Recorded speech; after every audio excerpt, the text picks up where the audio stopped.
Hello friends, welcome back to my new channel Education Easy Tricks.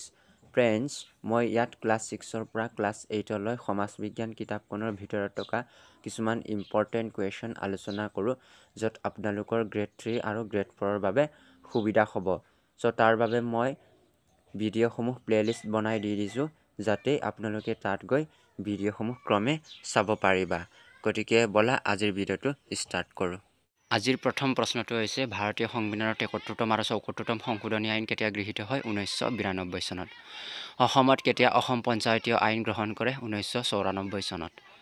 ভাৰতৰ সংবিধানে কেইটা মৌলিক অধিকাৰ আৰু মৌলিক কৰ্তব্য প্ৰদান কৰিছে? মৌলিক অধিকাৰ ৬টা আৰু মৌলিক কৰ্তব্য ১১টা। ৰাষ্ট্ৰ বা দেশৰ মুৰব্বী কোন? ইয়াৰ উত্তৰ হ'ব ৰাষ্ট্ৰপতি। আৰু চৰকাৰৰ মুৰব্বী কোন? ইয়াৰ উত্তৰ হ'ব প্ৰধানমন্ত্ৰী।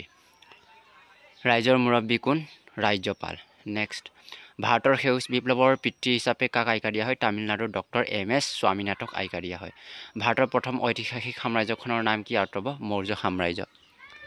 চাণক্যৰ আন এটাৰ নাম কি? কৌটিল্য অথবা বিষ্ণুগুপ্ত। তেওঁই অৰ্থশাস্ত্ৰৰ লিখক। ভাৰতৰ ইতিহাসত পৌৰসভা গঠন কৰা প্ৰথমগৰাকী শাসক কোন আছিল? ইয়াৰ উত্তৰ হ'ব চন্দ্ৰগুপ্ত মৌৰ্য। আজিৰ শেষ প্ৰশ্নটো হৈছে ইণ্ডিকা পুথিখনৰ ৰচক কোন? মেগাষ্টিনেশ্বৰ। ভিডিঅ'টো যদি ভাল পাইছা তেন্তে লাইক, কমেণ্ট আৰু শ্বেয়াৰ কৰিবলৈ নাপাহৰিব।